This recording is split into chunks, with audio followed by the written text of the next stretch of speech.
Hello friends, तो अपना एक लेक्चर बोरोन फैमिली का कंप्लीट हो गया है। पी ब्लॉक अपन ने स्टार्ट कर दिया है। आपने एनसीईआरटी से जाके मैच किया होगा। एक एक पॉइंट, एक एक टेबल अपनी कंप्लीट होती जा रही है, कवर होती जा रही है, ठीक है ना। और लास्ट टर्न पे अपन ने बोरिक एसिड पढ़ा था। बोरिक एसिड के अंदर अपन ने जो है उसकी टाइट्रेशन के रिस्पेक्ट में इंपॉर्टेंट पॉइंट पढ़ा था, उसके हीटिंग इफेक्ट को पढ़ा था, इवन उसकी अपन ने फ्लेम टेस्ट वाला टेस्ट भी पढ़ा था उसका, ठीक है ना, जो कि ग्रीन एज फ्लेम देता है, याद आ रहा होगा आपको, ठीक है ना।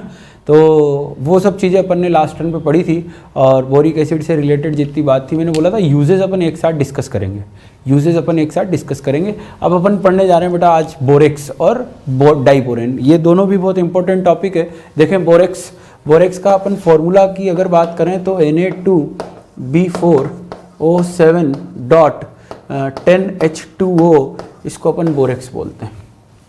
Na2B4O7 डॉट 10H2O को अपन बोरेक्स बोलते हैं, जो कि किस फॉर्म में मिलता है बेटा, Na2B4O5OH होल 4 डॉट 8H2O की फॉर्म के अंदर ये मिलता है। जब अपन स्ट्रक्चर बनाने की बात करें इसकी, तो स्ट्रक्चर आएगा BOB,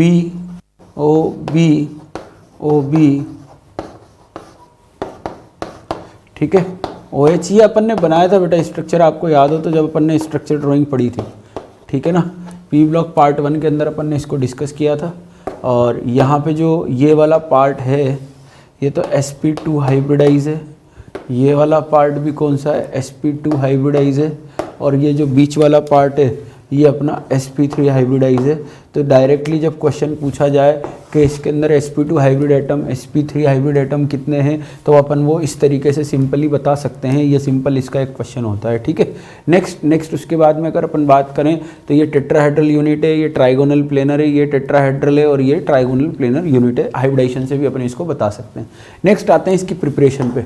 एनसीईआरटी में लिखी हुई नहीं है, पर जेई के पॉइंट ऑफ व्यू से, नीट के पॉइंट ऑफ व्यू से बहुत ही इंपॉर्टेंट है, क्योंकि दोनों के अंदर पूछी जा सकती है। बोरेक्स एक इंपॉर्टेंट कंपाउंड है जो कि इनऑर्गेनिक केमिस्ट्री में क्वालिटेटिव एनालिसिस के अंदर यूज़ किया जाता है।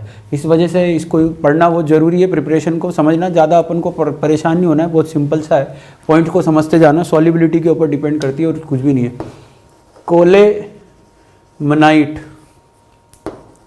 कोलेमनाइट इसका और होता है, जिसका फॉर्मूला जो है वो 2CaO.3B2O3 होता है, 3B2O3। इसको अगर पूरा अपन एक साथ लिखें फॉर्मूले को, तो Ca2 मिलेगा और B जो है वो 6 मिलेगा, O जो है वो 11 मिलेगा, पर रहता 2CaO.3B2O3 की फॉर्म में है। अब समझना इसको, मैंने इसके अंदर Na2CO3 डाल दिया। क्या डाल दिया, Na2CO3। देखना अच्छे से, Na2CO3 डाल दिया तो Na2O और गर्म कर दिया तो Na2O जाएगा Na2O प्लस CO2 के अंदर। किसके अंदर जाएगा, Na2O CO2। CO2 CaO के साथ रिएक्शन करके बना लेगा CaCO3। क्यों बनाया बेटा, क्योंकि कैल्शियम का कार्बोनेट इनसॉल्युबल होता है, इस वजह से CaCO3 तो हो गया अपना इनसॉल्युबल। अब रहा B2O3 और Na2O, ठीक है ना। मतलब मैंने इसको तोड़ दिया, रिएक्शन को समझ लेना बेटा, कुछ भी नहीं है। Na2O प्लस CO2 में तोड़ दिया, CO2 जो है वो CaO के साथ चल गया, CaCO3 बन गया। अब बचा Na2O B2O3 के साथ में रिएक्शन करेगा। तो बहुत सिंपल सा है, मैं एक रिएक्शन लिख रहा हूँ, उसके चारों तरफ ये रिएक्शन घूमने वाली है। मैंने लिखा H3BO3 को हीट किया तो पहले मिला था अपन को HbO2 को हीट किया था तो मिला था क्या, H2B4O7, ठीक है ना। और H2B4O7 को फर्दर हीट किया था तो मिला था क्या, B2O3। तो समझो B2O3 में पानी डालोगे तो पहले H2B4O7 मिलेगा, और पानी डालोगे तो HbO2 मिलेगा, ठीक है। तो अपन वही यहाँ पे रिएक्शन को यूज़ करने जा रहे हैं। B2O3 आपके पास है, उसमें आप Na2O डालोगे, B2O3 में पानी डालोगे तो H2B4O7 और HbO2 मिलेगा। वैसे B2O3 में Na2O डालोगे तो H की जगह Na आ गया तो Na2B4O7 बन जाएगा, और साथ में क्या बन जाएगा, NaBO2। इस तरीके से अपने पास दो प्रोडक्ट मिल गए, क्या क्या, एक तो Na2B4O7 और एक साथ में और क्या मिला आपको, NaBO2, ठीक है बेटा। ये दोनों क्या होंगे, सोल्यूबल होंगे, एक्वस फॉर्म में होंगे, ये इनसोल्यूबल है। तो अपन ने इसके अंदर क्या डाल दिया, पानी डाल दिया। क्या डाल दिया, पानी। जब पानी डाल दिया तो अपने पीपीटी आ गया किसका, CaCO3 का पीपीटी प्रॉपर तरीके से। तो CaCO3 इनसोल्यूबल है, ये हो जाएगा रेजिड्यू फिल्टर लगाएंगे, पानी डालेंगे और फिल्टर लगा देंगे। तो रेजिड्यू में तो आ जाएगा अपने पास क्या, CaCO3। अब साथ में क्या मिला आपको, Na2B4O7 और साथ में क्या, NaBO2 एक्वस फॉर्म में। तो इसका क्रिस्टलाइजेशन करवाएंगे। क्या करवाएंगे, क्रिस्टलाइजेशन करवाएंगे। तो जिसकी सॉल्युबिलिटी कम है उसका पीपीटी पहले आएगा। तो सॉल्युबिलिटी कम किसकी है अपने पास, यहाँ पे Na2B4O7 की सॉल्युबिलिटी कम है, तो Na2B4O7 जो है वो नीचे बैठ जाएगा, ठीक है, और मिल जाएगा क्या, NaBO2। सर ये कैसे पता चलेगा किसकी सॉल्युबिलिटी कम है किसकी सॉल्युबिलिटी ज़्यादा है, वो मैं बताऊंगा, ठीक है ना, और कोई तरीका नहीं है उसका, मैं ही उसका सोर्स हूँ, मैं ही बताऊंगा कि Na2B4O7 की सॉल्युबिलिटी कम है तो क्या पहले पीपीटी मिलेगा किसका, Na2B4O7 का। इस तरीके से NaBO2 मिल जाएगा। अब इस रिएक्शन को समझो, NaBO2 के अंदर अपन ने CO2 डाल दी। क्या डाल दी, NaBO2 के अंदर CO2 डाल दी। अब इस रिएक्शन को समझना, मैंने बनाया यहाँ पे Na2B4O7 और साथ में क्या, Na2CO3, है ना। मैं वापस इसी रिएक्शन को यहाँ पे यूज कर रहा हूँ, ठीक है। ये देखो HbO2 को गर्म किया तो H2B4O7 और पानी उड़ा होगा बेटा। मतलब अगर मैं NaBO2 को लिखना चाहूं तो NaBO2 इज व्हाट, Na2B4O7 साथ में Na2O। कैसे लिखा मैंने कि HbO2 को आप गर्म करोगे तो मिलेगा क्या आपको, H2B4O7 और साथ में क्या, H2O। पर H2O तो पानी है, उड़ जाएगा वो, बच क्या जाएगा अपने पास, Na2O बच जाएगा। Na2O बचेगा क्योंकि ये सॉलिड है, ये उड़ेगा नहीं, ये उड़ेगा नहीं, तो CO2 के साथ रिएक्शन करेगा, CO2 के साथ रिएक्शन करेगा तो Na2CO3 बन जाएगा। फिर वही बात, इसका क्रिस्टलाइजेशन करवाएंगे तो Na2B4O7 नीचे बैठ जाएगा और बच क्या जाएगा अपने पास, Na2CO3। इस तरीके से फाइनली आपको मिल जाएगा, क्या मिल जाएगा, Na2B4O7.10H2O आफ्टर क्रिस्टलाइजेशन। इस तरीके से प्रिपरेशन हुई। फिर से ढंग से समझना, कॉल्यूमिनाइट और लिया अपन ने, उसमें Na2CO3 डाला, Na2CO3 डाला तो Na2O को लिख दिया मैंने, Na2O प्लस CO2। तो CO2 और CaO आपस में रिएक्शन करके क्या बनाते हैं, CaCO3 इनसॉल्युबल होता है तो नीचे की तरफ बैठ जाएगा। फिर अपन आ गए किसके ऊपर, यहाँ पे बचा अपने पास Na2B4O7 और NaBO2। ये कैसे बना, ये देखो यहाँ पे B2O3 में पानी डाला तो H2B4O7 और पानी डाला तो HbO2, तो B2O3 में Na2O डाला, H2O की जगह Na2O डाल दिया तो Na2B4O7 और NaBO2 मिल गया। तो ये मिल गए। फिल्टर क्रिस्टलाइजेशन किया तो CaCO3 तो नीचे बैठ गया, फिल्टर लगाया के CaCO3 नीचे बैठ गया और फिल्ट्रेट में आ गया क्या, Na2B4O7 और NaBO2। क्रिस्टलाइजेशन किया तो जिसकी सॉल्युबिलिटी कम है वो पहले नीचे बैठेगा। तो यहाँ पे अपन लिख सकते हैं याद रखने के लिए, KSP जो है वो Na2B4O7 की कम होती है किससे, NaBO2 से, तो नीचे की तरफ बैठ जाएगा कौन, Na2B4O7। बच क्या जाएगा अपने पास, NaBO2 बच जाएगा। NaBO2 में CO2 डाल दिया, NaBO2 में क्या डाल दिया, CO2 डाल दिया। तो NaBO2 को मैंने लिखा क्या, Na2B4O7 प्लस Na2O। कैसे लिखा, HbO2 को गर्म करते हो तो मिलता है H2B4O7, साथ में क्या मिलता है, H2O। अब वैसे ही NaBO2 को गर्म करेंगे तो Na2B4O7 प्लस Na2O, तो Na2O H2O तो उड़ जाता है, बच क्या जाता है यहाँ पे, Na2O। क्यों बच गया, क्योंकि ये सॉलिड है ना, आयनिक कंपाउंड है, वोलेटाइल नहीं है। तो Na2O बचा, वो Na2O CO2 के साथ रिएक्शन करेगा और बना क्या लेगा, Na2CO3 बना लेगा, ठीक है ना। तो इस तरीके से अपने बोरेक्स का प्रिपरेशन हो जाएगी। समझ में आ गई होगी बोरेक्स की प्रिपरेशन। अब देखिए बोरेक्स की प्रिपरेशन के बाद में इसमें इंपॉर्टेंट पार्ट जो आता है बोरेक्स का, एक्वस Na2B4O7 प्लस वाटर, ठीक है ना। इस पॉइंट को ध्यान दीजिए, बड़ा ही इंपॉर्टेंट पॉइंट है। Na2B4O7 प्लस वाटर, रिएक्शन क्या हुई, पहले तो सोडियम के रेस्पेक्ट में बना NaOH, पढ़ा था अपन ने ये रिएक्शन, ठीक है। कितने मोल बना, 2 मोल बना। फिर B4O7 जो है वो रिएक्शन करके क्या बनाएगा, H3BO3 बनाएगा, क्योंकि बोरोन पे चार्ज क्या है, +3 है, तो 4 मोल बन जाएंगे किसके, H3BO3 के। समझ में आई बात। फिर इस चीज को देखना, Na2B4O7 वाटर के साथ रिएक्शन करके NaOH प्लस H3BO3 बना रहा है, और H3BO3 एसिड है, NaOH क्या है, बेस है। लास्ट टर्न पे भी मैंने ये रिएक्शन बताई थी। इस रिएक्शन को यूज नहीं करते हैं बोरिक एसिड बनाने में, क्योंकि वहां पे NaOH पड़ा होता है और वो एसिड को सेपरेट नहीं होने देगा। तो NaOH क्या करता है, NaOH जो है वो H3BO3 के साथ रिएक्शन करता है, मोनोप्रोटिक नहीं है, क्या है, मोनोबेसिक लुईस एसिड है। तो एक OH माइनस को लेगा तो 2 NaOH के लिए अपन को क्या चाहिए, 2 H3BO3 चाहिए। इस तरीके से प्रोडक्ट जो बनेगा उसमें 2 NaBOH होल 4 बनेगा। मैं बैलेंसिंग करूंगा रिएक्शन की, तो बैलेंस रिएक्शन में मेरे पास Na2B4O7 plus water molecules react करेंगे तो बनेगा क्या, 2 मोल H3BO3 के साथ में 2 मोल किसके, NaBOH होल 4 के, ठीक है ना। तो एसिड बन गया, कौन सा एसिड, वीक एसिड, और वीक एसिड का स्ट्रॉन्ग बेस के साथ में सॉल्ट बन गया, और इसी को अपन क्या बोलते हैं, एसिडिक बफर। कौन सा बफर, एसिडिक बफर। बफर जानते हैं सब क्या होता है, बफर जिनकी वजह से, जिनको डालने पर मीडियम की पीएच में चेंज देखने को नहीं मिलता है, चाहे फिर उसके बाद एसिड डाल लो, चाहे क्या डाल लो, बेस डाल लो, पर पीएच चेंज नहीं होने देते हैं, इनको क्या बोलते हैं, बफर, ठीक है ना। और बोरेक्स की बात करें तो borax strong base weak acid का सॉल्ट है। तो 2 तरह से क्वेश्चन हो गया कि बोरेक्स का एक्वस सॉल्यूशन कैसा होगा, बेसिक होगा, पहली बात। बोरेक्स का एक्वस सॉल्यूशन कैसा होगा, बेसिक होगा। दूसरी बात कि weak acid strong base weak acid का सॉल्ट मिक्सचर, इसको क्या बोलते हैं, एसिडिक बफर। तो बोरेक्स का एक्वस सॉल्यूशन हो गया एसिडिक बफर, और बोरेक्स का एक्वस सॉल्यूशन हो गया कैसा, बेसिक। 2 अलग अलग चीजें हैं, कंफ्यूज करने वाली है, इसलिए बिल्कुल भी परेशान ना हुए।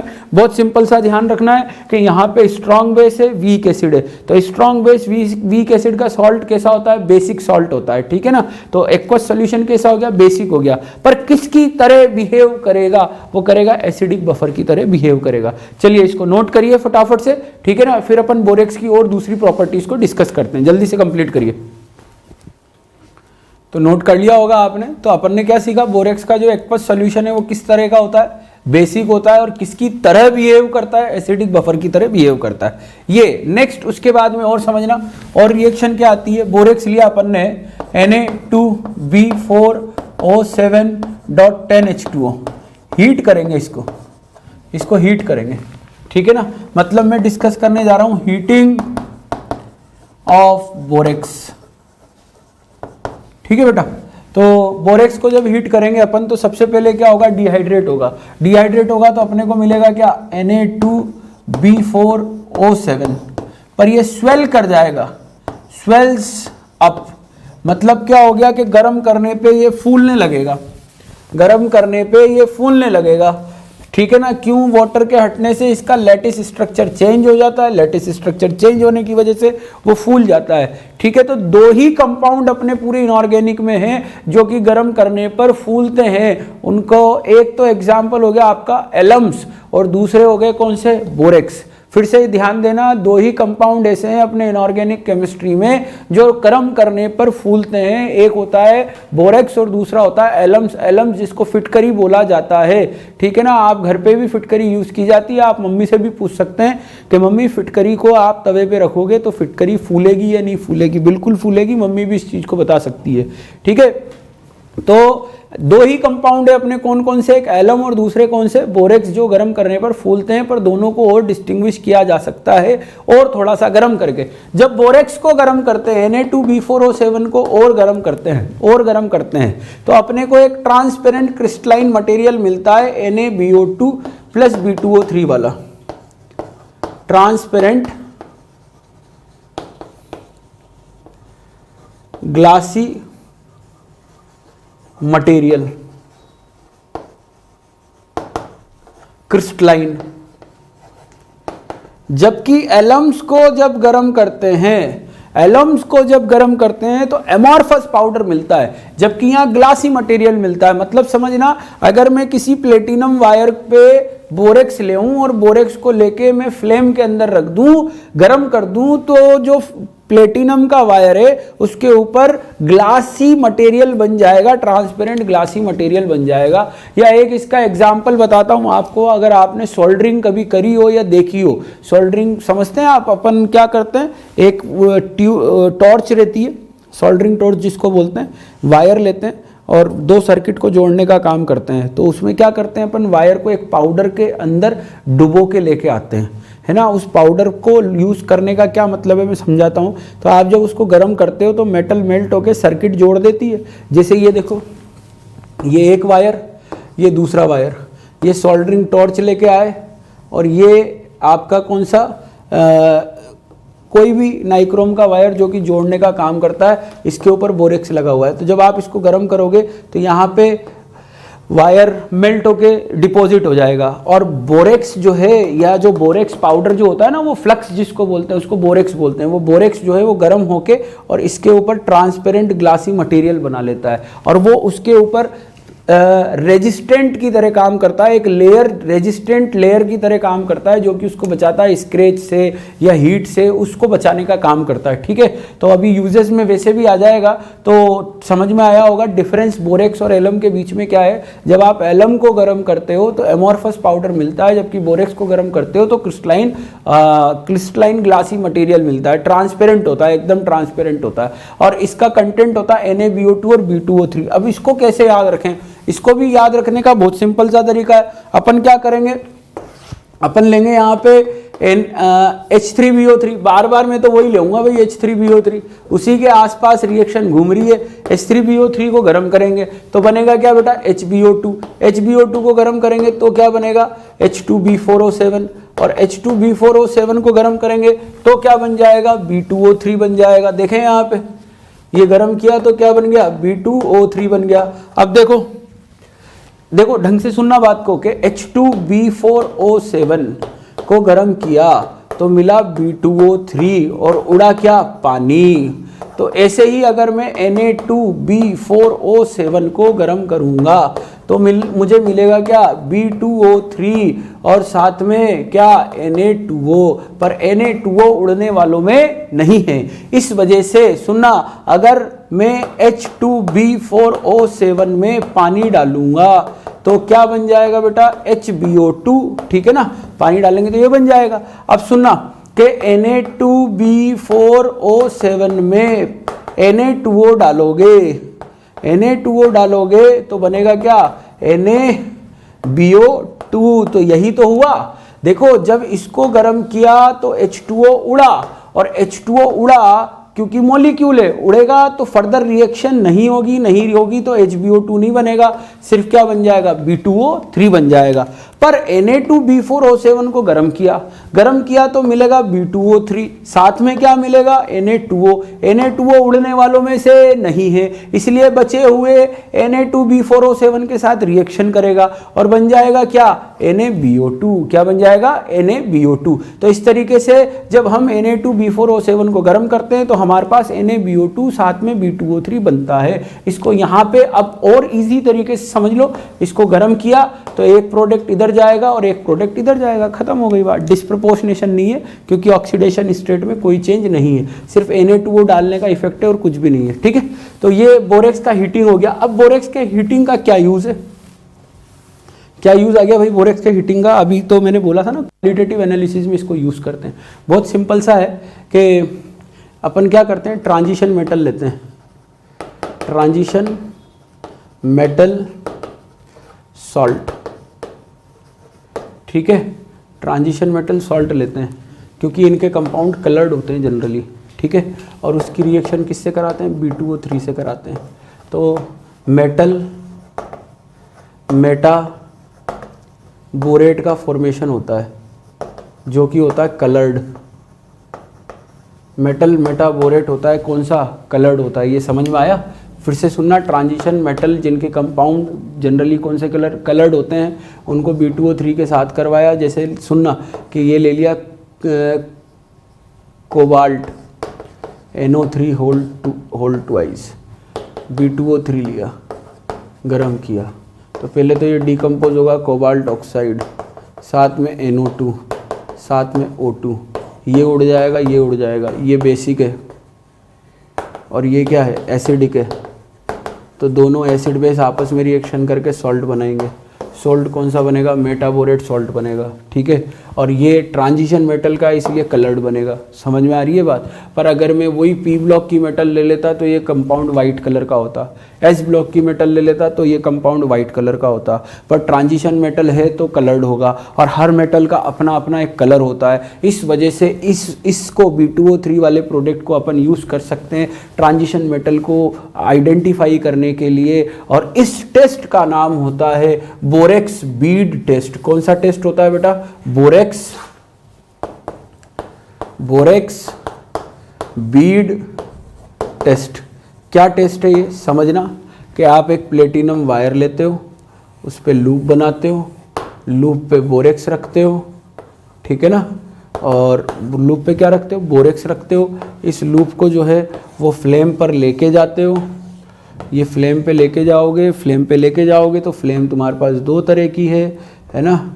कौन सी फ्लेम? दो तरह की फ्लेम है।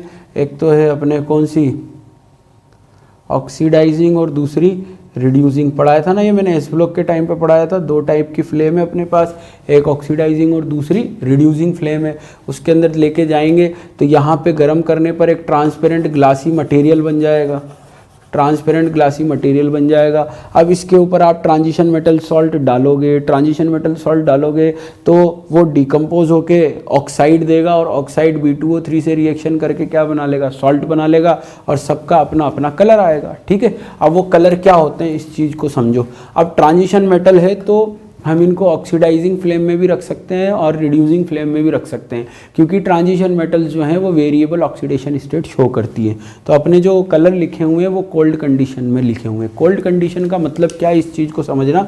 आपने रिएक्शन कराई, रिएक्शन कराने के बाद अगर यहीं रखोगे तो वो तो गर्म रहेगा, हॉट कंडीशन हो गई, और गर्म करके निकाल लिया, रिएक्शन करा के निकाला तो वो ठंडा होगा तो स्टेबल फॉर्म में आएगा। तो हम जो कलर पढ़ेंगे वो कौन से पढ़ेंगे? फ्लेम के जो कलर पढ़ेंगे कोल्ड कंडीशन के पढ़ेंगे, मतलब स्टेबल कंडीशन के कलर पढ़ेंगे। अब ये कंडीशन के कलर क्या है इस चीज़ को समझना। एक तो हो गया अपना ऑक्सीडाइजिंग फ्लेम, और एक हो गया कौन सा? Reducing flame. ठीक है, ऑक्सीडाइजिंग फ्लेम में होगा क्या? ऑक्सीडेशन, और रिड्यूसिंग फ्लेम में क्या होगा बेटा? रिडक्शन। तो समझ लेना, बहुत सिंपल सा है। एक ले लिया अपन ने कॉपर ऑक्सीडाइजिंग फ्लेम में किस में जाएगा? +2 में जाएगा, और +2 वाले का कलर जनरली कौन सा होता है? ब्लू कलर होता है। ठीक है, एक्वस मीडियम के कलर से याद रख सकते हो। रिडक्शन होगा तो रेड ब्राउन कलर मिल जाएगा, और ये किसकी वजह से? कॉपर बनने की वजह से, क्योंकि कॉपर पूरी तरीके से रिड्यूस हो जाएगा। रिएक्टिविटी सीरीज में हाइड्रोजन से नीचे है तो इजीली रिड्यूस हो सकता है। उसके बाद में Fe लिया अपन ने, तो Fe जो है वो येलो कलर का होगा ऑक्सीडाइजिंग फ्लेम में, किसकी वजह से? Fe2+ की वजह से, और ये Cu2+ की वजह से। ठीक, और यहाँ पे कौन से कलर का होगा? Fe येलो, और रिड्यूसिंग फ्लेम में हो जाएगा कौन सा? ग्रीन किसकी वजह से? यहाँ पे तो आएगा बेटा Fe3+, और ग्रीन किसकी वजह से? Fe2+ की वजह से, क्योंकि रिडक्शन हो गया। तो कॉपर और आयरन के कलर को अपन किससे याद रख सकते हैं? एक्वस मीडियम के कलर से, क्योंकि पानी में Fe+3 येलो कलर का, और फेनी कौन से कलर की है? ग्रीन कलर की है। ठीक है ना, तो Fe2+ का कलर कौन सा हो गया? ग्रीन हो गया। नेक्स्ट उसके बाद में अपन बात करेंगे निकल उसकी क्या बोलते हैं? क्रोमियम की। तो क्रोमियम जो है, क्रोमियम का जनरली ऑक्सीडेशन स्टेट +3 होती है, वो रिड्यूस होगा नहीं, ऑक्सीडाइज होगा तो किस में जाएगा? +3 में जाएगा, और +3 में दोनों केस में कलर कौन सा होगा? उसका ग्रीन होगा, चाहे वो ऑक्सीडाइजिंग हो चाहे वो रिड्यूसिंग हो। किसकी वजह से? क्रोमियम 3+ की वजह से। ठीक है, नेक्स्ट क्रोमियम के बाद आता है कोबाल्ट की जो जनरली कलर है वो कौन से कलर के हैं? ब्लू कलर के। तो कोबाल्ट ऑक्सीडाइजिंग हो या रिड्यूसिंग हो, +2 शो करता है, उसकी एक ही ऑक्सीडेशन स्टेट स्टेबल होती है, कौन सी? +2। इस वजह से दोनों में उसके कलर ब्लू रहेंगे, सेम कलर आएगा। नेक्स्ट उसके बाद में अपन बात कर रहे हैं यहाँ पे, नेक्स्ट उसके बाद में बात कर रहे हैं निकल की। तो निकल के लिए है निकल बाहर वरना गया। इस ट्रिक से याद रख सकते हैं, बाहर का मतलब हो गया ब्राउन, ऑक्सीडाइजिंग फ्लेम में ब्राउन कलर हो गया। ठीक है, और गया का मतलब ग्रे कलर हो गया। ठीक है, उसके बाद में Mn को भी याद रख सकते हैं। मन तो हो गया Mn, जैसे यार निकल। ठीक है, मन वहां कहाँ, मैंने क्या बोला? मन वहां कहाँ, इससे भी याद रख सकते हैं। मन वहाँ कहाँ कैसे रिलेट करें, मन का तो हो गया Mn, वहाँ का मतलब हो गया वॉयलेट, और कहाँ का मतलब हो गया कलरलेस। ये इनके कलर हो गए भाई, ठीक है ना, ऑक्सीडाइजिंग फ्लेम और रिड्यूसिंग फ्लेम में, ठीक है। तो ये याद रखने हैं अपन को। याद रखने का तरीका ये हो गया कि इनके जो कलर होते हैं वो तो एक्वस मीडियम के कलर से याद रख सकते हो, ठीक है। इसको जनरल कंपाउंड, जनरली कोबाल्ट के कंपाउंड कौन से कलर के होते हैं, ब्लू कलर के होते हैं, और बाकी जो नहीं है उनकी मैंने ट्रिक लिखी है, निकल बाहर वरना गया, मन वहाँ कहाँ वॉयलेट और कलरलेस। ये याद रखने हैं, करने ही पड़ेंगे, क्योंकि ये प्रैक्टिकल केमिस्ट्री का पार्ट है जो कि एनसीईआरटी का सिलेबस में है। और एक्चुअली क्या है कि अब धीरे धीरे देखना आप पेपर के अंदर प्रैक्टिकल केमिस्ट्री से रिलेटेड क्वेश्चन ज़्यादा से ज़्यादा पूछे जाएंगे, क्योंकि बच्चा उस पर ध्यान नहीं दे रहा है। तो पेपर पूछने वाले का मोटिव जो है वो है स्कूल में जो मेन चीज़ें होती है उन पे ध्यान देना, सभी चीज़ों पे ध्यान देना। और हम सिर्फ क्या करते हैं, NCERT class 11 class 12 part 1 part 2 पढ़ के फ्री हो जाते हैं। लैब मैनुअल पढ़ना बहुत ज़रूरी है, बिल्कुल ज़रूरी है, कम से कम उतनी रिएक्शन पढ़ना ज़रूरी है जितने अपने सिलेबस के अंदर दे रखी है। इसलिए बोरेक्स बीट टेस्ट उसी का पार्ट है और वो आना बहुत ज़रूरी है, ठीक है। तो नोट करिए, ये सारी चीज़ें आप नोट करिए, ट्रिक्स वगैरह प्रॉपर लिखिए और किस तरीके से रिलेट करके बताया उसको ध्यान दीजिए। फिर भी कोई डाउट आए तो पूछिएगा। चलिए जल्दी से नोट करिए फटाफट से। तो अपना बोरेक्स वाला पार्ट जो है वो कंप्लीट हो गया। बोरेक्स में अपन ने क्या क्या पढ़ा बेटा, एक तो उसकी प्रिपरेशन पढ़ी, ठीक है ना। प्रिपरेशन जो है हीटिंग ऑफ बोरिक एसिड के आसपास घूमती है, उससे कर सकते हैं अपन, कोई दिक्कत नहीं है। फिर उसके बाद में अपन ने जो है वो हीटिंग ऑफ बोरेक्स पढ़ा, वो भी किसके आसपास घूमता है, हीटिंग ऑफ बोरिक एसिड के आसपास घूमता है। इसके अलावा अपन ने एक इंपॉर्टेंट पढ़ा था, एक्वस सॉल्यूशन ऑफ बोरेक्स जो है वो एसिडिक बफर की तरह काम करता है और बेसिक होता है। ये अपन ने चीज़ें उसके अंदर पढ़ी थी। उसके बाद में लैब मैनुअल का एक इंपॉर्टेंट टॉपिक पढ़ा था, कौन सा, बोरेक्स बीट टेस्ट, जिसकी मैंने ट्रिक्स भी लिखवाई है। उनको आप याद रखें, किस तरीके से याद रखना है, ठीक है। मेरे ख्याल से टेस्ट सबको समझ में आ गया होगा। मैंने एक एग्जाम्पल भी दिया था सोल्डरिंग वाला, जिससे कि आपको फील आएगी कि वो ट्रांसपेरेंट ग्लासी मटेरियल कैसा बनता होगा, ठीक है। चलिए कोई बात नहीं। और नेक्स्ट अपन पढ़ने जा रहे हैं बेटा डाइबोरेन। देखिए यूजेज एक साथ पढ़ेंगे, मैंने पिछली क्लास में भी बोला था, लास्ट क्लास में भी। तो डाइबोरेन पढ़ने जा रहे हैं। डाइबोरेन का फॉर्मूला होता है B2H6, ठीक है। पहले प्रिपरेशन की बात करते हैं, फिर उसके बाद में अपन स्ट्रक्चर की बात करेंगे। प्रिपरेशन देखें डाइबोरेन की। प्रिपरेशन अपन 2-3 तरह से करा सकते हैं। जैसे Mg3B2 लिया, इसका हाइड्रोलिसिस करवाया, मैग्नीशियम पे चार्ज +2, बोरोन पे चार्ज -3 है। तो हाइड्रोलिसिस करवाएंगे तो बोरोन पे H+ जुड़ेगा और Mg पे O- जुड़ेगा। इस तरीके से MgOH होल ट्वाइस बन जाएगा और साथ में क्या है B2H6 बन जाएगा। सिंपल सी रिएक्शन है, समझ में आई होगी, ठीक है। उसके बाद में बात करें अपन, एक और प्रिपरेशन इसकी कर सकते हैं अपन, BCl3 की रिएक्शन हाइड्रोजन से करा के।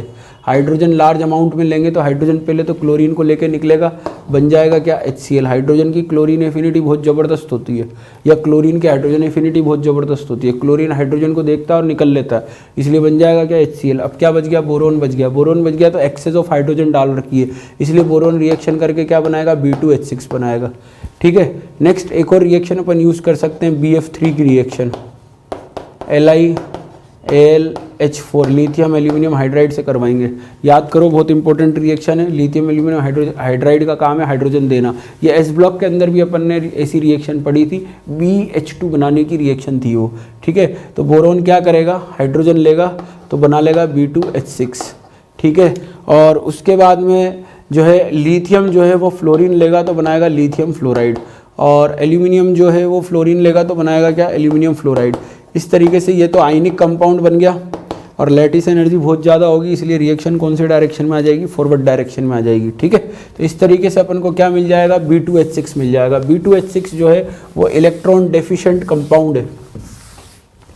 B2H6 कैसा कंपाउंड है बेटा, इलेक्ट्रॉन डेफिशिएंट कंपाउंड है। समझना यहाँ पे ध्यान देना, ठीक है। B2H6 स्ट्रक्चर बनाते हैं तो ये बोरोन लिया, ये हाइड्रोजन लिया, आपको याद होगा ब्रिज बॉन्डिंग के अंदर अपन ने पढ़ा था, जब मैंने पी ब्लॉक पार्ट 1 पढ़ाया था, स्ट्रक्चर ड्राइंग वाला पार्ट पढ़ाया था, उसके अंदर B2H6 का स्ट्रक्चर आया था। ये वैकेंट ऑर्बिटल, ये वैकेंट ऑर्बिटल, इसमें ये बॉन्ड के इलेक्ट्रॉन, ये बॉन्ड के इलेक्ट्रॉन, इस तरीके से बोरोन का जो हाइब्रिडाइजेशन है वो हो जाएगा sp3। तो बोरोन हो जाएगा ये हाइड्रोजन, प्लेन के ऊपर एक हाइड्रोजन होगा और प्लेन के नीचे एक हाइड्रोजन होगा, ठीक है। और यहाँ बोरोन, फिर हाइड्रोजन और इस तरीके से maximum atoms in a plane कितने हो जाएंगे 1 2 3 4 5 6, ठीक है। एक एक प्रॉपर्टी देखते जाना बेटा। ये जो बॉन्ड है, ये बॉन्ड जो है इसको बनाना बॉन्ड भी बोलते हैं, बताया था मैंने, बनाना बॉन्ड। और ये जो है 3 सेंटर 2 इलेक्ट्रॉन बॉन्ड है, क्योंकि 1 2 3 सेंटर, ये 2 ही तो इलेक्ट्रॉन है जो कि 1 2 3 के बीच में शेयर हो रहे हैं, इसलिए इसको 3 सेंटर 2 इलेक्ट्रॉन बॉन्ड बोलते हैं। तो आ जाओ प्रॉपर्टी डिस्कस कर लेते हैं इसकी फटाफट से, फिर अपन इसके अंदर पढ़ेंगे, क्योंकि वो चीज़ पढ़ रखी है इसलिए मैं फटाफट से बोल रहा हूँ। बाकी फिर उसके बाद में अपन लुईस एसिड बेस रिएक्शन पढ़ेंगे, किसकी, B2H6 की, जो इंपॉर्टेंट रिएक्शन है, हाइड्रोलिसिस पढ़ेंगे, ठीक है। देखिए बहुत सिंपल सा कॉन्सेप्ट है। पहले तो properties, it has 2 3 centre 2 electron bonds, ठीक है। फिर उसके बाद में बात करें अपन 4 2 सेंटर 2 इलेक्ट्रॉन बॉन्ड्स, ठीक है। नेक्स्ट उसके बाद में बात करें तो नॉन प्लेनर, क्योंकि हाइब्रिडाइजेशन sp3 है। फिर नॉन पोलर, ठीक है, क्योंकि सिमेट्री आ रही है, एक दूसरे को कैंसिल आउट कर देंगे। sp3 sp3 3 सेंटर 2 इलेक्ट्रॉन है, ओवरलैपिंग, और sp3s जो है वो 2 सेंटर 2 इलेक्ट्रॉन वाली ओवरलैपिंग है। इतनी बात समझ में आई, ठीक है। उसके बाद में क्या बोलेंगे, इलेक्ट्रॉन डेफिशिएंट है। कैसा है बेटा ये, इलेक्ट्रॉन डेफिशिएंट है। क्यों है, क्योंकि होने चाहिए थे 16 इलेक्ट्रॉन, है कितने 12 इलेक्ट्रॉन, काम चला रहा है कम इलेक्ट्रॉन के अंदर, ठीक है। फिर उसके बाद में बात करें maximum atoms in a plane, क्या लिखेंगे 6, ठीक है ना, 1 2 3 4 5 6। फिर उसके बाद में नेक्स्ट पॉइंट डिस्कस करें तो और सुनना कि 3C 2E plane is perpendicular to 2C 2E plane, ठीक है ना। मतलब ये वाला जो प्लेन है वो इस वाले प्लेन के क्या है, परपेंडिकुलर है 90 डिग्री पे। तो ये भी समझ में आ गया होगा, ये मेन पॉइंट है, ठीक है। इसके अलावा बॉन्ड लेंथ, बॉन्ड एनर्जी पे बात करें और बॉन्ड एंगल की बात करें तो ये θ1 और ये θ2। तो यहाँ पे 2 इलेक्ट्रॉन पर 3 सेंटर पे घूम गए तो इलेक्ट्रॉन डेंसिटी हो गई कम, और इलेक्ट्रॉन डेंसिटी कम हो गई तो यहाँ रिपल्शन कम, यहाँ रिपल्शन ज़्यादा। तो क्या लिखेंगे, θ2 ग्रेटर देन θ1। नेक्स्ट उसके बाद में बात करें अपन, नेक्स्ट पॉइंट डिस्कस करें θ2 θ1 के बाद में, तो ये डिस्टेंस हो गई अपनी x और ये डिस्टेंस हो गई y।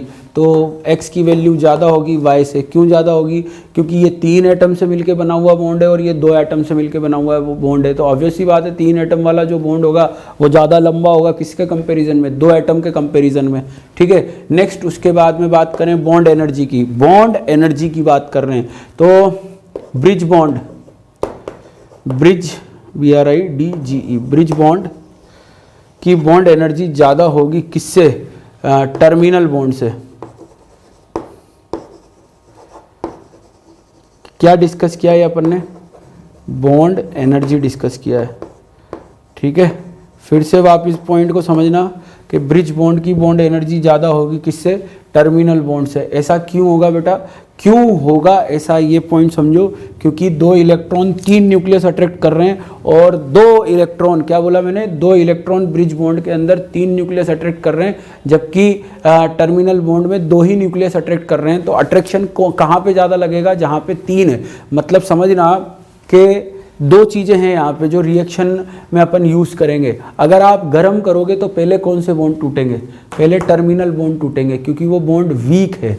क्यों वीक है? क्योंकि वहाँ पे दो ही न्यूक्लियस दो इलेक्ट्रॉन को अट्रैक्ट कर रहे हैं, जबकि यहाँ पे तीन न्यूक्लियस दो इलेक्ट्रॉन को अट्रैक्ट कर रहे हैं, तो एक बॉन्ड तो यही टूटेगा। पर जब लुईस बेस अटैक करने आएगा तो वो उस जगह अटैक करेगा जहां पे डेफिशिएंसी है। तो डेफिशिएंसी कहां पे? यहां पे। तो जब लुईस बेस अटैक करेगा तो रिएक्शन अटैक यहां पे होगा, रिएक्शन यहां से होगी। पर जब लुईस एसिड अटैक, जब आप गर्म करोगे तो कौन सा बॉन्ड पहले टूटेगा? टर्मिनल वाला बॉन्ड। तो ये दो तरह की रिएक्शन हो गई आपके पास, गर्म करने पे रिएक्शन और एक कौन सी? Lewis acid base reaction. तो आप इसको नोट करिए फटाफट से, ये वाला पार्ट, इसके जो प्रॉपर्टीज है इसको भी नोट करिए और फिर अपन इसमें डिस्कस करते हैं कौन सा? B2H6 की रिएक्शन। चलिए कंप्लीट करिए फटाफट से। तो पॉइंट्स आपने लिख लिए होंगे, तो अपन डिस्कस करने जा रहे हैं B2H6 की रिएक्शन। तो सबसे पहले तो मैं बात कर रहा हूं B2H6 की एयर के साथ रिएक्शन। O2 के साथ रिएक्शन करेंगे तो क्या होगा? तो ऑक्सीजन क्या करेगा? हाइड्रोजन को भी अलग कर देगा, बोरोन को भी अलग कर देगा।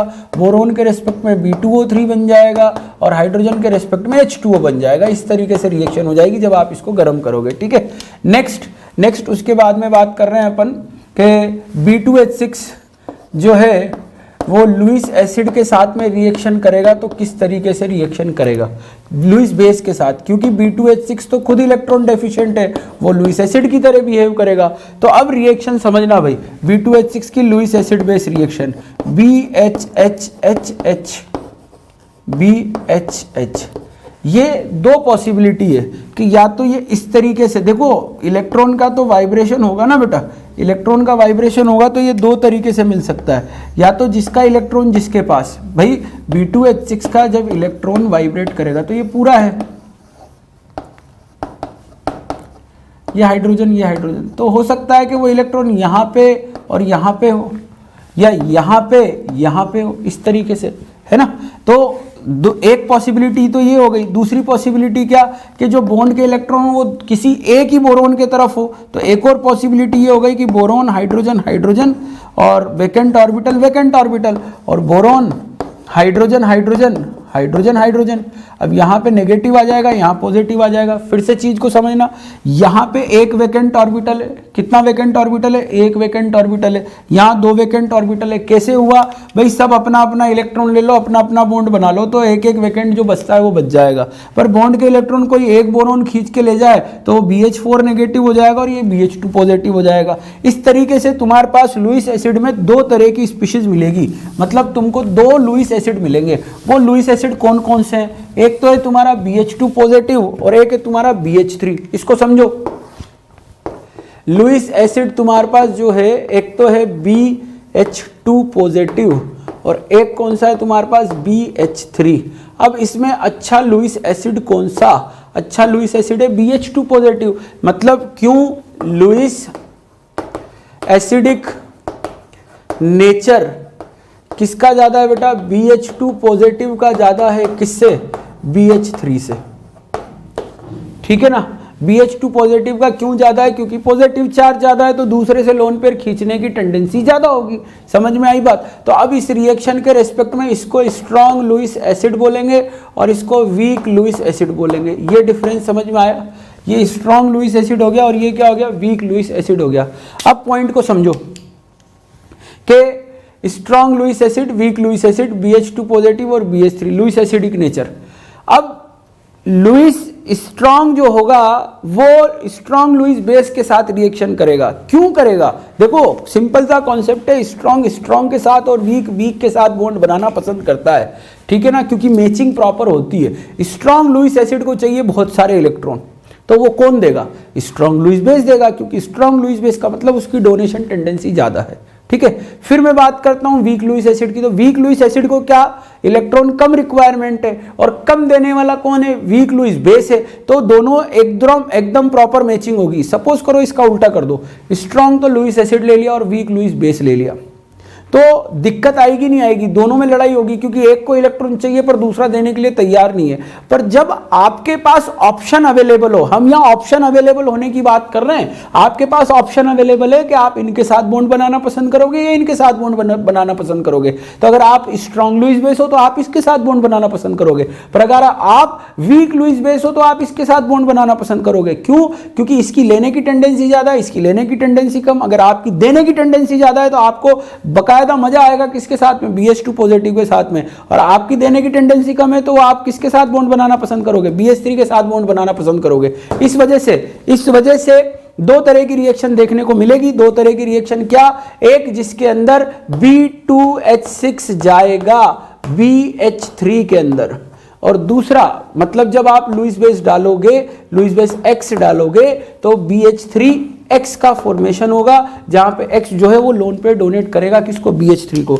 दूसरी पॉसिबिलिटी क्या है कि B2H6 की रिएक्शन जब लुईस बेस के साथ कराओगे जो कि Y है तो बन जाएगा क्या, BH3, और ये बॉन्ड बना लेगा कौन सा, Y के साथ में। पर ये प्रोडक्ट गलत हो गया क्योंकि आप इसको बोल रहे हो स्ट्रॉन्ग, इसको तो क्या बोल दिया आपने, वीक, और इसको बोल दिया स्ट्रॉन्ग। तो स्ट्रॉन्ग के केस में BH3 नहीं बनेगा, BH3 नहीं बनेगा तो प्रोडक्ट क्या बनेगा बेटा, BH2NH3X2, BH2Y2, क्योंकि उस पे जुड़ेंगे कितने, दो पॉजिटिव, और यहां आ जाएगा BH4 नेगेटिव। इस पॉइंट को समझो। इधर देखो वापस से, यहां पे देखो ये दो तरीके से रिएक्शन हो रही है। अगर BH3 की फॉर्म में तोड़ोगे तो एक वैकेंट ऑर्बिटल मिलेगा, और BH2 पॉजिटिव की फॉर्म में तोड़ोगे तो दो वैकेंट ऑर्बिटल मिलेंगे। तो फिर यहाँ पे जब जुड़ने की बात आएगी तो वीक के केस में BH3 पॉजिटिव BH3 मिलेगा और एक ही जुड़ पाएगा, एक वैकेंट ऑर्बिटल है। B2H6 के केस में एक साथ दो जुड़ेंगे, एक साथ दो क्यों जुड़े, क्योंकि दो वैकेंट ऑर्बिटल है। तो ये पॉइंट समझ में आया होगा। एक जुड़ेगा क्योंकि एक वैकेंट ऑर्बिटल है, दो जुड़ेंगे क्योंकि दो वैकेंट ऑर्बिटल है। इतनी बात समझ में आई। यहां पे दो जो जुड़े हैं वो स्ट्रॉन्ग लुईस बेस है क्योंकि BH2 positive strong Lewis acid है।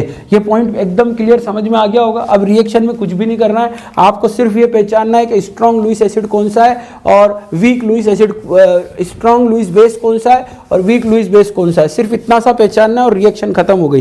तो कैसे पहचानेंगे समझो।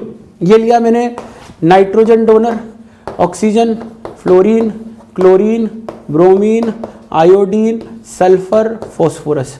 अपन जानते हैं कि ऊपर से नीचे जाते हैं तो लुईस बेसिक नेचर कम होता है, और लेफ्ट टू राइट जाते हैं तो भी लुईस बेसिक नेचर कम होता है। इसका मतलब ये तो हो गया तुम्हारा स्ट्रॉन्ग लुईस बेस और ये हो गया वीक लुईस बेस।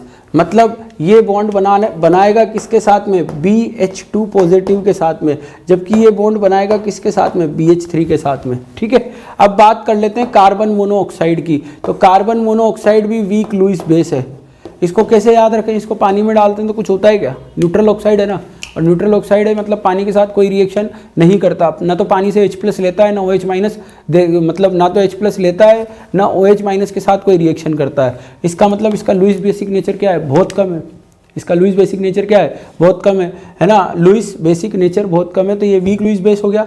ये सब कौन से हो गए, वीक लुईस बेस हो गए। तो ये किसके साथ बॉन्ड बनाना पसंद करेंगे, BH3 के साथ बॉन्ड बनाना पसंद करेंगे, जबकि नाइट्रोजन डोनर जो है वो BH2 पॉजिटिव के साथ बॉन्ड बनाना पसंद करेंगे। ठीक है। और एक और पॉइंट यहाँ पे आता है कि NMe3 ये बल्कि ग्रुप है, ये स्ट्रॉन्ग लुईस बेस है पर बॉन्ड बनाना पसंद करता है किसके साथ में, BH3 के साथ में, ना कि BH2 पॉजिटिव के साथ में। क्यों? क्योंकि यहाँ एक जुड़ेगा, यहाँ दो जुड़ेंगे, यहाँ दो जुड़ गए तो स्टेरिक क्राउडिंग होगी, सिस्टम अनस्टेबल हो जाएगा, सिस्टम अनस्टेबल हो जाएगा। इस वजह से अब मैं रिएक्शन को समराइज कर रहा हूँ कि B2H6 दो फॉर्म में जाएगा, एक BH3X और एक BH2Y2 पॉजिटिव और BH4 नेगेटिव।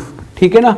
इधर देखें BH3X और BH2Y2 पॉजिटिव BH4 नेगेटिव की फॉर्म में जाएगा। अब यहाँ पे जो X होगा वो आपका ऑक्सीजन होगा, हेलोजन होगा, सल्फर होगा, फॉस्फोरस होगा, साथ में आपका CO भी होगा और साथ में क्या होगा NMe3 होगा। ये किसकी वजह से? बल्की ग्रुप होने की वजह से, ठीक है। जबकि यहाँ पे जो Y है आपका वो NMe2H होगा, NMeH2 होगा, NH3 होगा। सिर्फ ये 3 होंगे जो कि अनसिमेट्रिकल क्लीवेज वाली रिएक्शन शो करेंगे, और ये बहुत सारे होंगे जो कौन सी सिमेट्रिकल क्लीवेज वाली रिएक्शन शो करेंगे। तो ये B2H6 की बेसिक रिएक्शन आपको समझ में आ गई होगी। तो मैं इसके एग्जाम्पल लिखता हूँ, आप इसको नोट करिए फटाफट से, ठीक है, नोट करिए। तो देखें यहाँ पे नोट किया होगा आपने। अब मैं समराइज कर रहा हूँ, रट्टा मत मारना कुछ भी, बहुत सिंपल सा है। B2H6 लिया, CO लिया, अब पहचानो रिएक्शन कैसे पढ़ना है। ये हो गया भाई वीक लुईस बेस हो गया। CO वीक लुईस बेस है तो किसके साथ बॉन्ड बनाना पसंद करेगा? BH3 के साथ या BH2 पॉजिटिव के साथ? जो वीक होगा, वीक कौन सा है? BH3 है, BH3 है, इस वजह से यहाँ क्या बन जाएगा? BH3CO। समझ में आ गया होगा, ठीक है ना। नेक्स्ट लो, B2H6 लिया और NH3 लिया। NH3 क्या स्ट्रॉन्ग लुईस बेस है। अब सोचो किसके साथ बॉन्ड बनाना पसंद करेगा? BH2 पॉजिटिव या BH3? BH2 पॉजिटिव, क्योंकि BH2 पॉजिटिव खुद क्या है? खुद वो स्ट्रॉन्ग लुईस एसिड है, इसलिए स्ट्रॉन्ग लुईस बेस के साथ बॉन्ड बनाएगा। और बॉन्ड बनाएगा तो बनेगा क्या? BH2NH3 होल ट्वाइस और पॉजिटिव, और BH4 नेगेटिव। अब देखो ये तो यहाँ तक की रिएक्शन हो गई सिंपल। अब इसको गर्म करो, गर्म किया लगभग 200 डिग्री सेंटीग्रेड पर लगभग, तो बनता है B3N3H6, जिसका नाम क्या है? Inorganic benzene. पढ़ाया था बेटा, ये किस में पढ़ाया था? P ब्लॉक पार्ट 1 में, स्ट्रक्चर वाले पार्ट में, बैक बॉन्डिंग के अंदर। B3N3H6 को फर्दर गर्म करेंगे तो बनेगा अपने पास BN, इसको बोलते हैं इनऑर्गेनिक ग्रेफाइट, जिसका ग्रेफाइट जैसा स्ट्रक्चर होता है, इनऑर्गेनिक ग्रेफाइट, ठीक है बेटा। और BN को फर्दर गर्म करेंगे, BN को फर्दर गर्म करेंगे तो BN होल X बनेगा, जिसको इनऑर्गेनिक, ये रिएक्शन होती है लगभग 700 डिग्री सेंटीग्रेड पे। ये तो बहुत हाई टेम्परेचर और हाई प्रेशर की रिएक्शन है, और इस रिएक्शन के अंदर इनऑर्गेनिक डायमंड बनता है, जिसका डायमंड लाइक स्ट्रक्चर होता है, एकदम कार्बन के इक्विवेलेंट है, क्योंकि कार्बन के आउटर मोस्ट शेल में 4 इलेक्ट्रॉन होते हैं। तो 2 कार्बन के हो गए बेटा कितने? 8, एक बोरोन के 3 और एक नाइट्रोजन के 5, तो इनके भी मिला के हो गए 8। इसलिए जैसे जैसे कार्बन के स्ट्रक्चर होते हैं ना, उसी तरीके से BN वाले स्ट्रक्चर भी होते हैं। BN इनऑर्गेनिक डायमंड, डायमंड जैसा, फिर BN इनऑर्गेनिक ग्रेफाइट, ग्रेफाइट जैसा, फिर B3N3H6 इनऑर्गेनिक बेंजीन, किसके जैसा? बेंजीन के जैसा, ठीक है। एक और रिएक्शन आती है जिसको अपन ने पढ़ा था हाइड्रोलिसिस के अंदर, देखो फटाफट से, है ना। ये रिएक्शन अपनी इधर वाली कंप्लीट हो गई। अब हाइड्रोलिसिस वाली रिएक्शन आती है तो B2H6 है, इसकी रिएक्शन वाटर से कराएंगे बेटा। अटैक होगा तो अटैक कोई सा भी हो, बोरोन पे चार्ज +3 है, हाइड्रोजन पे चार्ज -1 है, तो हाइड्रोजन गैस निकलेगी, साथ में क्या बन जाएगा? H3BO3 बन जाएगा। प्रोडक्ट समझ में आ गया होगा, अपन ने पहले भी पढ़ा था ये हाइड्रोलिसिस के अंदर, ठीक है। फिर एक और रिएक्शन देखो, B2H6 लिया, इसकी रिएक्शन सोडियम हाइड्राइड के साथ कराई, सोडियम हाइड्राइड के साथ कराई तो H- अटैक करेगा। H- क्या है? वीक बेस है, वीक बेस है तो अटैक करेगा तो BH3 बनाएगा, BH3 तो ओवरऑल प्रोडक्ट बन जाएगा NaBH4 सोडियम बोरा हाइड्राइड। याद हो आपको, ऑर्गेनिक रिएक्शंस का इंपॉर्टेंट रिएजेंट है सोडियम बोरा हाइड्राइड। फिर एक और रिएक्शन आती है इसके अंदर B2H6 की लास्ट रिएक्शन, और फिर यूजेस डिस्कस करेंगे, कंप्लीट हो जाएगा, ठीक है ना। B2H6 की रिएक्शन अपन करते हैं किसके साथ में? CH3Cl के साथ में। किसके साथ में? CH3Cl के साथ में गर्म करेंगे, क्योंकि यहाँ तुम्हें कोई बेस तो नज़र आ नहीं रहा है। अब गर्म करेंगे तो कौन सा बॉन्ड टूटेगा? टर्मिनल बॉन्ड टूटेगा, क्योंकि मैंने बोला था कि टर्मिनल बॉन्ड वीक है, इसलिए टर्मिनल बॉन्ड टूट जाएंगे। तो हाइड्रोजन तो जाएगा किसके साथ में? क्लोरीन के साथ में। किसके साथ? क्लोरीन के साथ। पक्की बात? क्यों जाएगा भैया? क्योंकि हाइड्रोजन और क्लोरीन की एफिनिटी क्या होती है? ज़्यादा होती है। तो बन जाएगा क्या? BHH। गर्म कर रहे हो ना बेटा, तो टर्मिनल बॉन्ड टूटेंगे, टर्मिनल बॉन्ड टूटेंगे तो यहाँ लग जाएगा CH3 CH3 CH3 और CH3, और साथ में क्या बन जाएगा? HCl, ठीक है। तो ये रिएक्शन समझ में आई होगी। इस तरीके से अपना B2H6 जो है वो कंप्लीट होता है। आप रिएक्शन को लिख लीजिए, फिर उसके बाद में अपन इसके जो है वो डिस्कस करेंगे क्या यूजेस। फटाफट लिखिए, कंप्लीट करिए रिएक्शन को। तो ये B2H6 की रिएक्शन कंप्लीट हो गई, अपने NCERT के हिसाब से सारे पॉइंट कवर हो गए। अब नेक्स्ट लास्ट इसके अंदर है यूजेस। देखें यूजेस फटाफट से समझिएगा, पढ़ा दिए मैंने वैसे तो सारे, फिर भी देखिए एक बार। बोरोन फाइबर जो है वो बुलेट प्रूफ जैकेट बनाने के काम में लिया जाता है। कार्बन फाइबर की तरह बोरोन का साइज़ छोटा है, हल्का है, तो बॉन्ड तो स्ट्रॉन्ग होगा ही सही, ठीक है ना। बॉन्ड स्ट्रॉन्ग होगा, इस वजह से इसकी स्ट्रेंथ ज़्यादा होगी और नेटवर्क की फॉर्म में होता है, इस वजह से उसके फाइबर्स बना लिए जाते हैं और वो बुलेट प्रूफ जैकेट बनाने के काम में भी लिया जाता है, ठीक है। एयरक्राफ्ट मटेरियल बनाने के काम में भी लिया जाता है, मैंने बताया था, क्योंकि स्ट्रेंथ बहुत ज़्यादा है, साइज़ छोटा है, डेंसिटी बहुत कम है और स्ट्रेंथ बहुत ज़्यादा, इस वजह से एयरक्राफ्ट में भी अपन उसको यूज़ कर सकते हैं क्योंकि हल्का होता है, ठीक है। नेक्स्ट बोरोन 10 जो होता है वो न्यूट्रॉन्स को एब्जॉर्ब कर सकता है, तो इसका यूज़ जो है वो न्यूक्लियर रिएक्टर्स के अंदर करते हैं, क्योंकि वहाँ पे न्यूट्रॉन्स जो निकलते हैं ना, तो कंट्रोल रोड की फॉर्म में न्यूक्लियर रिएक्शन को कंट्रोल करने के लिए बोरोन 10 का यूज़ किया जाता है। या जो न्यूक्लियर रिएक्टर्स होते हैं उनकी जो सरफेस होती है, आउटर सरफेस, वहाँ पे शील्ड की फॉर्म में भी उनको लगा सकते हैं कि न्यूट्रॉन्स बाहर ना आए और उसका किसी ह्यूमन के ऊपर एडवर्स इफेक्ट ना पड़े। Borax and boric acid are use to make heat resistant glass wool and fibre glass. ये तो अपन ने पढ़ा था, जब बोरेक्स को हीट करते हैं तो ट्रांसपेरेंट ग्लासी मटेरियल बनता है, वही चीज़ बोरिक एसिड के साथ में भी होती है, तो दोनों का यूज़ एक ही हो गया ग्लास बनाने के अंदर, ठीक है। Borax is used as flux in for soldering metals to make heat scratch resistant coating. ये मैंने बताया था जब सोल्डरिंग कर रहे थे, तब मैंने अभी समझाया था ना, जब अपन हीटिंग में सोल्डरिंग कर रहे थे तो मैंने समझाया था 2 वायर लेते हैं, एक पाउडर लेते हैं, पाउडर जो है वो मेल्ट होके दोनों के ऊपर जो है वो एक लेयर बना लेता है, हीट रेजिस्टेंट लेयर जिसको अपन बोलते हैं। वो किसकी? बोरेक्स की वजह से बनती है। मतलब जो पाउडर होता है ना, सोल्डरिंग में जो पाउडर यूज़ करते हैं वो बोरेक्स का होता है।